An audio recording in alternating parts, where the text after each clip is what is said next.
এসেছি আরও একটা নতুন ব্লগ নিয়ে। তোমরা দেখতেই পাচ্ছ মৌসুম খুব খারাপ। এই যে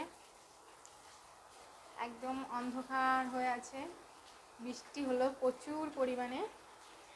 তো আমি স্নান করে নিয়েছি এবং এবার রান্নার দিকে যাব। তোমরা দেখতেই পাচ্ছ বাড়ির কি অবস্থা। এই যে সব জামা কাপড় এভাবে সব মেলেতে আছে, কারণ ছাদের মধ্যে তো দেয়া যায়নি, সেই জন্য। আমি এখনো ভাতও বসাইনি। এবার আলু পটল মশলাপাতি সব কেটে রেখে দিয়েছি, তেমন কিছুই হবে না আজকে।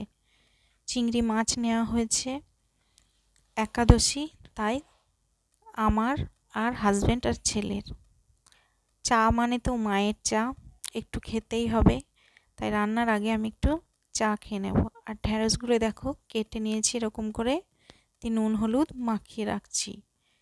এইবার তেল গরম হয়ে গেছে, তেলে দিয়েছি, ভাজা হয়েও গেছে প্রায়। এবার আস্তে আস্তে তুলে নেব ঢ্যাঁড়সগুলো, এর থেকে বেশি আমি ভাজি না, দেখো তোমরা। তারপর কড়াই পরিষ্কার করে কড়াই একটু বেশি করেই তেল দেবো। পটলগুলো ভাজতে থাকবো, না হলে কেমন একটা কাঁচা কাঁচা মতো হয়ে থাকে। পটলগুলো আমি মোটামুটি হালকা লাল করে ভেজে নেব। দেখো, কিন্তু পটলে আমি কোনো নুন হলুদ কিচ্ছু দেবো না, কেন জানি না, অনেকে ভাজার সময় দেয়, কিন্তু আমি এগুলো করি না, আমি আমার মতো করি। তারপর পটল ভাজা হয়ে গেলে দেখো না, পটল প্রায় ভাজা হয়ে গেছে, পটলটা তুলে নেব। পটল ভাজলে তেলটা কেমন কালো হয়ে যায়। তারপর এই তেলের মধ্যেই আমি গরম মশলা, এলাচ, তেজপাতা, জিরে এগুলো ফোড়ন দিয়ে দেব। এবার আলুটা দিয়ে দেব, ডুমো ডুমো করে কাটা আছে ওই আলুটা দিয়ে আলুটাকেও ভাজতে থাকবো। যেহেতু তেলটা আমি একটু বেশি দিয়ে দিয়েছি, তাই বেশি পরিমাণ আর তেল দেব না। এবার আলুটা ভাজতে থাকবো, হালকা লাল হয়ে আসলে আমি এর মধ্যে চিংড়ি মাছ দিয়ে দেব। চিংড়ি মাছগুলো আমি আগে থেকে ধুয়ে রেখে দিয়েছি। জানো তো, চিংড়ি মাছের মাথার মধ্যে পটি থাকে, তাই আমি মাথাটাকে ভালো করে পরিষ্কার করে নিয়েছি আর পিছনের দিকটা রেখেছি। তো আলাদা করে আমি চিংড়ি ভাজি না কখনোই, এই তেলের মধ্যেই চিংড়ি দিয়ে দিই। আলাদা করে ভাজলে আমার কেমন চিংড়ি মাছের রান্নাটাই গন্ধ আসে, কারণ ওই তেলেই রান্না করা হয়। কিন্তু এর সঙ্গেও সুন্দরভাবে চিংড়ি মাছটা ভাজা হয়ে যাবে। আর চিংড়ি মাছ কখনোই বেশি ভাজা উচিত না, তাহলে শক্ত হয়ে যায়। চিংড়ি মাছ দেখো এমনিই লাল হতে শুরু করেছে, তারপর ভাজতে থাকবো। এর মধ্যেও আমি কোনো নুন হলুদ দেবো না। তারপর ওই যে চিংড়ি মাছগুলো বড় ছিল, তো তাই ওই যে কী বলে এগুলো, দাঁড়া না কি, ওইগুলো দিয়ে আমি ওগুলো রেখেছিলাম সিদ্ধ করে, দিয়ে ফাটানোর চেষ্টা করলাম, পারলাম না। তারপর ওগুলো ওর মধ্যে দিয়ে দেব। তারপর ওই যে মশলা করে রেখেছিলাম সেটা আমি মিক্সি করে নিয়েছি, একটু হলুদ জিরে গুঁড়ো দিয়ে দিয়েছি, ধনে গুঁড়ো আর কাশ্মীরি লঙ্কা গুঁড়ো দিয়ে এবার আমি কষতে থাকবো। কষতে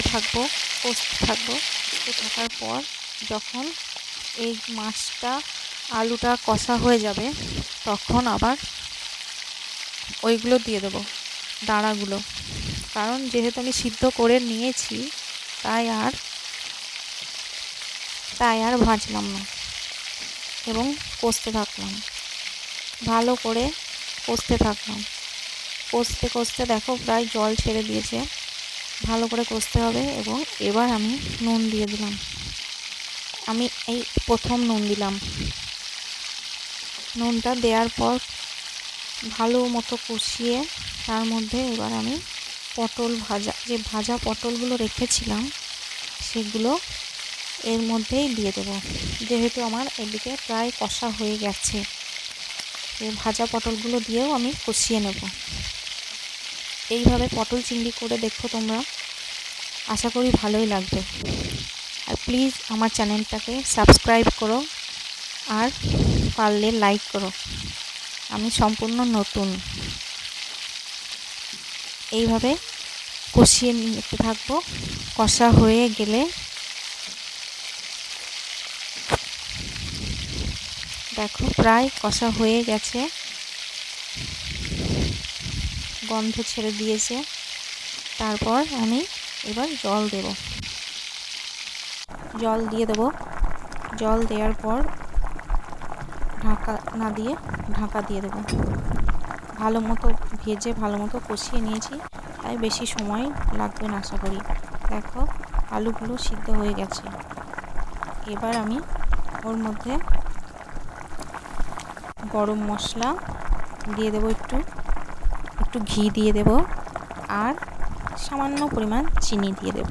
যেহেতু আমার রান্নাটা কমপ্লিট হয়ে গেছে, শুধু গ্যাসের ফ্লেম আমি বন্ধ করে দেব, ব্যাস তাহলেই রেডি আমার পটল চিংড়ি। এই দেখো এটা আমার ঘরের তৈরি ঘি একটু দিয়ে দিলাম আর সামান্য পরিমাণ চিনি দেব, যাতে গন্ধটা খুব সুন্দর হয়।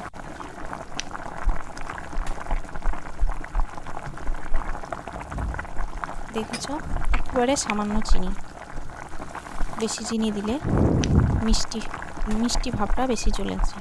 তো রেডি আমার পটল চিংড়ি।